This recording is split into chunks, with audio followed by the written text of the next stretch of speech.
Time for a deep dive into the one issue that matters most in a capitalist democracy: money. This is Maggie and the Millionaires Talking Money, a joint production of the Maggie Dawn Show and the Patriotic Millionaires. Now, let's start talking money. What's up, Wisconsin and beyond? I'm Maggie Dawn. You're listening to the Maggie Dawn Show here on the Civic Media Radio Network. It is the 3 o'clock hour, and so it is Maggie and the Millionaires Talking Money. Today, we're joined by a very special guest, hailing from Wisconsin's 2nd Congressional District, where he served as their representative in Congress for 11 years. Welcome to the Maggie Dawn Show to Congressman Mark Pocan. Welcome, Mark. It's such a pleasure to have you. Well, thanks, Maggie. Glad to be on. You are a small business owner, a union member, and an advocate for progressive causes and policies that help promote both economic and social justice. I always like to say you can't have social justice without economic justice. You're also chair of the Equality Caucus, you're co-chair of the Labor Caucus, and chair emeritus of the Congressional Progressive Caucus. We're going to talk today about what's at stake for Wisconsinites in this upcoming election. And so let's start with the one thing that's on everybody's mind, and that's the cost of living, whether we're talking about housing or childcare or groceries and everything in between. Both Donald Trump and Vice President Harris have talked a lot about what their plans are to make living more affordable for regular middle-class Americans. But there's a big gap in the potential impacts of their policies and what they're proposing. What do you see as the main differences between the two candidates' proposals? Well, I think, Vice President Harris already can point to things we've done in the Inflation Reduction Act to help lower costs for medical care and for energy, specifically, negotiating for prescription drug prices for the first time ever, to help bring the cost of drugs down, to cap the out-of-pocket expenses for seniors to no more than $2,000 on Medicare, to cap insulin to $35. Again, unfortunately, only for people on Medicare. We wanted to go farther. All of those things I just mentioned, by the way, Project 2025 wants to get rid of, but all things that Democrats did. Also, a number of things around renewable energy so that we don't have to rely on foreign countries and price fixing and supply fixing. So, that it was also in there. But I think the issues that we hear about the most in that I think you can really compare and contrast the vice president to former President Trump is around groceries and gasoline. Both, I think, were being price gouged by big corporations. In the case of food, I think 4 companies account for the distribution of 65 to 70% of our grocery store food. So certainly that can lead to increased prices and corporate greed. We saw recently Walmart and Target lower their prices arbitrarily. That told us they were arbitrarily too high to begin with. And the head of the FTC, Chair Lena Khan, has been going after them specifically. Also, gasoline, same thing. Back in May, Chair Lena Khan went after an oil company executive who just sold to Exxon, who they found hundreds of communications to OPEC, a foreign entity, about supply fixing and price fixing. So Democrats are doing something about it. And then Donald Trump just says his answer for everything is tariffs. And, it's kind of like a broken clock. You're right twice a day. He's right. Tariffs are helpful in certain targeted cases. When they're dumping cheap steel, we protected the steel industry here through tariffs. But throwing tariffs on everything is just stupid. And that's what Donald Trump's proposal is. It's really a tax on consumers at that point. China doesn't pay anything, like he keeps saying, just like Mexico didn't pay for the wall. China doesn't pay for tariffs. We do as consumers. So his answers are going to cost people more. Her answers are trying to bring down the costs and have fairness. And I think that's the comparison I would talk about to people. Yeah, I think we've tried to emphasize you need to look at Donald Trump's plans as a whole. And frankly, trying to replace a progressive tax system where the rich are required to pay their fair share with tariffs that largely burden consumers, and consumers are the middle class, is, as you put it, stupid. I love it because you're a regular guy. You say it in regular guy terms. That's just stupid. It won't work well or at all, frankly. And the reality is we talked to Heather Cox Richardson last week on Friday, and she said, listen, we have a long history with tariffs in this country, and all it did was make the monopolists richer, right? The robber barons richer. It led to the Great Depression, which came on the heels of the Gilded Age. We don't want to go back to that. We know that these issues are sometimes complicated, but there's one thing that isn't complicated, and you referenced it, Congressman, in your prior response, and that's the corporate greed and the evidence, the very clear evidence of corporate greed that we've seen Mhm. again and again. How are you and the Harris campaign trying to crack down on price gouging and these monopolistic behaviors by corporations I specifically? mean, the easiest thing is just calling them out, right? Because if they know that people are watching, they're less likely to have bad behavior. And, fortunately, Vice President Harris has been doing that, as has Tim Walz. Also, people like the chair of the Federal Trade Commission, Lena Khan, Yeah. is great at what she's doing, right? And she just came through Sauk County and Dane County a couple weeks ago now, and we talked about the price gouging with groceries with those four companies right now. A quarter of every dollar that goes to groceries in this country goes to Walmart.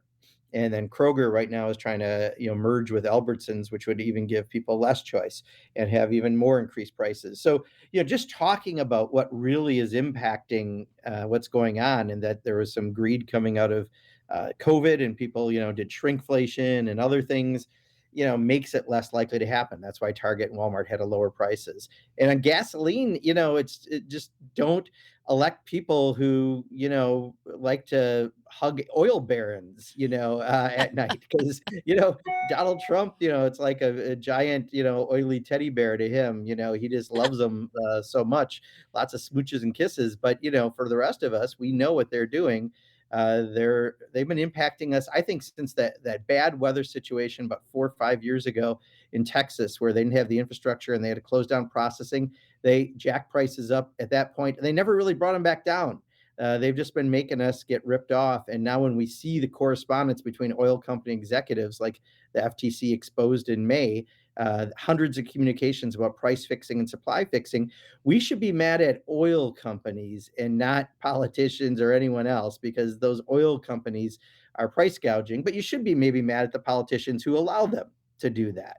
And so I think there are things that we can do that are pretty easy in talking about this. And I actually saw a poll. People know that we're better at that on prices than Republicans, that we are saying something, that we will go after the people who make the big profits. Where for Donald Trump, he just wants to give those people even bigger tax breaks, and hopefully they'll fill out a Mar-a-Lago membership form along the way. Yeah, not just the politicians that sort of kowtow to big oil and the oil barons, but the politicians like Donald Trump, who literally promised them to deregulate and let them run Yes. roughshod over the middle class, in exchange for, I don't know, $1 billion in corporate campaign Yeah. donations. The very definition of corruption. Shocking indeed. You hit on something, Congressman, that I think is so critical, and it gets glazed over, I think, a lot. And that is that consumers, which are, again, the middle class, we are the ones that buy stuff with and use the majority of our paychecks to buy stuff, whether that's cars, housing, gas, groceries, childcare, etc. That we do best when there is healthy competition in every market. And when Mhm. you see fewer businesses participating in any given market, right? The dominance of Walmart in terms of groceries, this merger of Kroger and Albertsons, the dominance of just a handful of energy companies, the dominance of just a handful of what I'm going to call information technology companies, right? Mhm. This is not good for consumers. And any sort of policy that further insulates the largest corporations from competition and from regulation, which helps level the playing field for small businesses, isn't good for the middle class. Or am I getting that wrong, Congressman? No, in fact, you take it another step further. Wisconsin, we're fortunate. We have more family farms than most states, but the corporate, farms, the CAFOs that keep, buying up other farmers, not only are they not as good for the land environmentally, but it jacks up prices when there's fewer of those companies rather than your family farmer, someone who might be a neighbor or from your community who's helping to supply the food chain. So, I think all of these need to be called out. And, for people who claim that they support the free market, generally what they mean is they support the free market for them, and they're okay if they want to do consolidation and make a bunch of money. I just saw, I think it's by 2027, Elon Musk is on track to be the world's first Trillionaire. Trillionaire. Yeah. Trillionaire. I've got a trillion reasons why that's a bad idea, right? And that, and now he's out after he said he wanted to make the platform less political. He's doing just the opposite. And we all have to read his stupid tweets because now he owns it and he can, do the algorithm. So you're seeing things as he wants you to. Look, anytime you don't have competition, you're going to have people being price gouged and ripped off and by these monopolies. It goes back, Farty Follett from Wisconsin was one of the, people at the forefront nationally fighting this stuff. We need to keep doing it from our vantage points in Wisconsin. Yeah, as an economist, people ask me, small business owners ask me all the time about business taxation, right, and regulation. And I said, these aren't questions about if we do this. These are questions about the right regulations, the right level of tax that brings about competition and helps support small businesses and the middle class. When the largest most dominant, market dominant businesses avoid their fair share of tax, that's hurting small businesses because they're not competing on a level playing field. It's sort of the antithesis of capitalism, if you will, Yeah. and all of that in turn hurts middle class pocketbooks. Well, and Project 2025 wants to then lower the corporate tax rate and bring back offshore tax havens, which is something that I don't think Joe Biden and Kamala Harris got nearly enough credit for.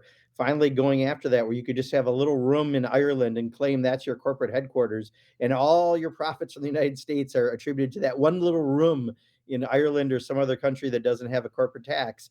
To bring that back is just an awful, awful policy. But Donald Trump's 140 staff who wrote the Project 2025 report, the 920 pages of it, know what they're doing. Yeah, that alone, if you were going to vote on that idea alone, that everyone needs to pay their fair share, is enough of a justification to vote for Vice President Harris and Tim Walz.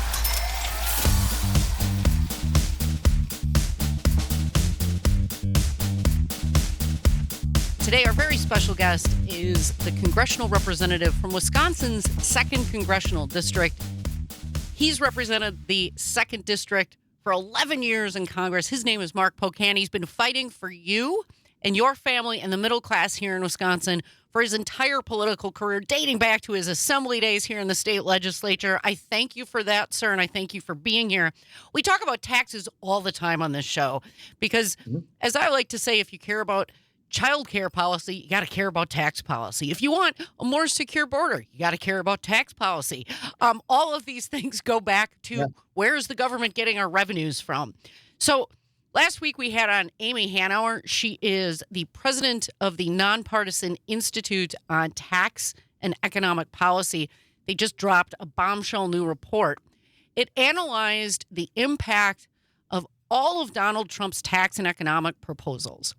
And what they found was that Donald Trump's proposals would raise taxes on the bottom 95% of Americans while cutting taxes for the richest 5%. And I wanted to ask you, sir, what part of Donald Trump's tax proposals are you most worried about for the people of Wisconsin? Well, I like to make people aware of Project 2025, and they're the plan that Trump's folks in the Heritage Foundation and other groups are promoting would take 7 tax brackets down to 2. And I know you're going to be shocked, but the wealthiest are going to pay less. And if you make up to 120,000 as a couple, you're going to pay more. And just that tax measure alone, not all the ones that Amy Hanover's group put together, but just that one alone will cost the average Wisconsinite about $3,100. So that is just showing you, don't forget that big tax break that Donald Trump did for the wealthiest. 83% of the money went to the top 1%, and it added $7 trillion to the national debt. At the same time, that's how he handles tax policy. The other thing I think it's worth mentioning just in general, and it's a little wonky, but I think it's important. Sometimes we spend money on healthcare at the federal level. Sometimes we spend money on, the environment, or we spend money on, veterans. Those are expenditures. When you have a tax cut, that's a tax expenditure. It's no different than money you would have spent on healthcare or something else. So I just want people to really understand that the tax breaks, especially if you're not seeing it, that's money that would have gone to education or healthcare or the veterans or whoever else. And I just, tax expenditure should be in everyone's vocabulary, because it's not tax cuts. It's where you're prioritizing money. Instead of giving healthcare to everyone, you're giving tax cuts to a few. Yeah, Mark, thank you so much for that. I rail about this all the time. I was an economist before I became a lawyer, and I say to people, it is exactly equivalent if you hand somebody $1 to help a middle class family afford childcare. That is exactly economically equivalent to cutting taxes by $1 for a billionaire. It has the exact same impact on our federal budget and on our debt management and all those things. So let's make a value choice about what's most important to us as Wisconsinites and Americans. And I say those are tax and economic policies that help build a stronger and frankly wealthier middle class. I heard an ad today, representative, that said that Kamala Harris wants to raise taxes on American families. And I was screaming at the radio, that's a lie. She wants to raise taxes on people making more than $400,000 a year. I don't know about you, but that ain't me. No, and and other things, at some point we've got to deal with Social Security. Yep. And right now, if you make more than, I think it's about 170,000, you don't pay another dime into Social Security. It's actually a regressive tax, where people who make smaller amounts are taxed, and the people who make more don't get taxed beyond that $170,000. And yet, that's the future of the Social Security fund right there. You could simply take care of it by having tax equity and by continuing that percent no matter how much you make. So, so often, next year in particular, we're going to do all the tax bills in Congress. So whoever is in charge of Congress, who gets elected on November 5th, if we pick up those 4 seats in the House, you're going to have Democrats as your watchdogs, the people who want to instead have us invest in expenditures to help people with childcare or to help people with health care, versus just giving it to the wealthiest, the people who just so happen to kind of belong to clubs like Mar-a-Lago. And guess who benefits? The giant orange guy. That's what happens. Him and all of his billionaire bro buddies. I mean, I don't understand it. You mentioned this about Social Security, and I would be remiss if I didn't say this in response. Hey, you want to help shore up Social Security funding? Then do what Representative Pocan just recommended, which is apply a Social Security tax for the dollars earned above $170,000 a year, instead of having a regressive Social Security tax that penalizes folks that make less money. That's how you help shore up Social Security funding. We listened to Eric Hovde running for Senate against one of the most fierce advocates for the middle class, Senator Tammy Baldwin. And we'll just have fewer Wisconsinites receive Social Security and have them get it later. Like, wait a minute. Why not do the obvious thing that's more fair for everybody instead of providing less support for people that work for a living? Let's talk about Project 2025 briefly. When it comes to social issues, it's really scary. Are there some of the social programs or social proposals in Project 2025 that jump out to you most, Mark? Oh, God, there's so many. It's 920 pages. Getting rid of the Department of Education is a bad idea. Getting rid of Head Start, something that gives kids of lower income a chance to have an equal chance in those important years, is really important. Lots of anti-diversity, equity, inclusion provisions, lots of anti-LGBTQI plus provisions. But, one thing I do want to mention, it relates a little to the last. It doesn't talk explicitly about Social Security. It says it didn't have time to, but the Heritage Foundation, that, is the lead group behind this, has proposed raising the retirement age to 69, as has the Republican Study Committee, the largest caucus in of all the Republicans in Congress. Yes. So when you talk about that, that's a cut, because you won't get it as early. And if you're someone who's a laborer who works with your hands, you're probably not going to be able to keep working, period, past that time. So I think those are provisions. And then also, real important, it wants to put everyone on Medicare under privatized Medicare, and that's an awful idea. Representative Pocan, I would love to have you come back. There's so much we could discuss leading up to this election. Thank you on a personal note for all of your work on behalf of the LGBTQIA plus community. You are a leader and servant to the people of Wisconsin. Thanks for listening to Maggie and the Millionaires Talking Money, a joint production of Civic Media and the Patriotic Millionaires. For more information, go to patrioticmillionaires.org and be sure to tell your friends.